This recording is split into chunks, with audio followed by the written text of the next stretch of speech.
This is CNN Breaking News. Selamat pagi pemirsa, saat ini Anda sedang menyaksikan Live Update Pagi, edisi 15 Mei 2023. Informasi mengenai sejumlah peristiwa yang terjadi di tanah air telah kami rangkum untuk Anda bersama saya Rosmediana Dan saya Keiza Saskiwardana.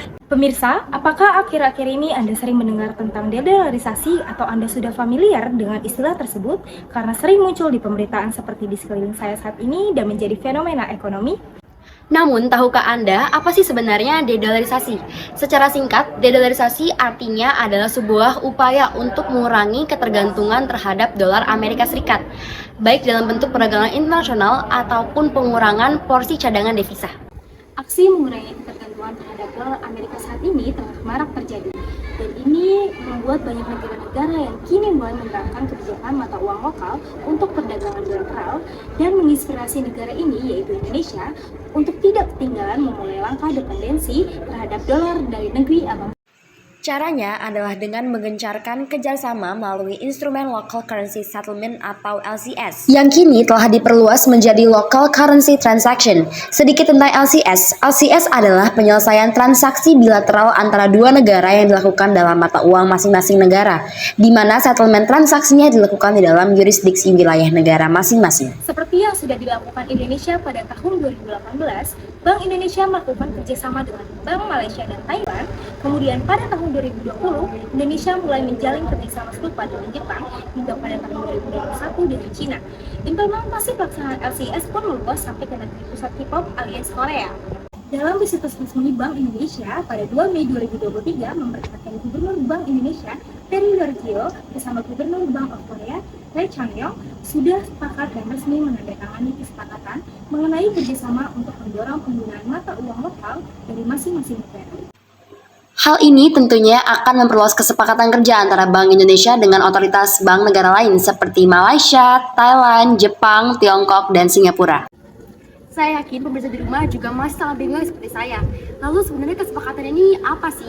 Kalau begitu saya akan kembalikan kepada ahlinya, yaitu seorang mahasiswi pengamat ekonomi Diana, perwakilan Universitas Gadjah Mada di studio. Waktu dan tempat kami persilakan. Baik, terima kasih atas perhatiannya. Semua perkenalkan, nama saya Diana dari perwakilan mahasiswi pengamat ekonomi dari Universitas UGM. Tadi ada satu pertanyaan yang menanyakan mengenai kesepakatan ini tuh sebenarnya apa sih? Biasanya saya dan tim ini menyebut hal ini adalah akses, yaitu akselerasi, stabilitas, efisiensi, dan sinergi. Lalu kita bahas dan teliti satu-satu ya. Yang pertama adalah untuk mengakselerasi perekonomian Indonesia. Dan seperti kita tahu bahwa Korea adalah penguasa ekspor nomor 7 di Indonesia dan investasi Korea Indonesia yang berada di 10 besar. Dan dengan kerjasama ini, tentu negara kita ini mengharapkan pertumbuhan ekonomi dan merealisasikan Indonesia menjadi epicenter of world yang menjadi tema kita pada ASEAN tahun lalu. Lalu yang kedua adalah stabilitas. Yang dimaksud sebagai stabilitas di sini adalah membuat stabilitas dari segi makro, yang artinya berada dalam kesinambungan yang jelas.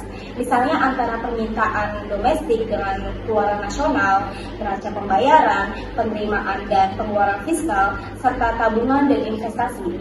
Kalau dulu nih ya, banyak yang masih menggunakan US dollar sebagai mata uang utama, sekarang bisa terverifikasi untuk menggunakan mata uang dari masing-masing negaranya. Nah, yang ketiga adalah efisiensi. Maksudnya adalah efisiensi dari segi penggunaan transaksi langsung dari uang ke rupiah atau sebaliknya yang dapat membuat biaya menjadi lebih murah. Dalam pernyataan yang diunggah oleh BI, pelaku usaha bisa memanfaatkan kerjasama untuk mengurangi biaya transaksi dan exposure terhadap risiko nilai tukar secara langsung antara mata uang won dan rupiah dalam perdagangan antar bank. Nah, dan yang terakhir adalah sinergi. Zaman ini adalah zaman kolaborasi, seperti saya dan teman-teman di universitas lain mungkin ya, kami tuh suka yang namanya berkolaborasi, suka yang namanya mencari sebuah relasi yang baru yang bisa memperkokoh sebuah organisasi kami seperti itu. Jadi maksudnya adalah mencari teman atau mitra yang kuat untuk menyokong atau membantu setiap negara, dan dengan kerjasama local currency ini dapat meningkatkan persepsi positif dari masyarakat global. Lalu bagaimana keseimbangan antara power antara rupiah dan won agar salah satunya tidak ada yang mendominasi? Hal ini tentu tidak dapat bisa dihindari ya, karena masing-masing mata uang punya penilaiannya sendiri untuk menilai hal itu. Dan apa saja sih cakupan penilaiannya? Yang pertama adalah sisi fundamental, teknikal, dan sentimental. Nah pemirsa, kita harapkan dengan adanya fenomena dedolarisasi ini kita dapat berkontribusi untuk menjaga stabilitas nilai tukar rupiah untuk mengurangi ketergantungan terhadap dolar Amerika Serikat.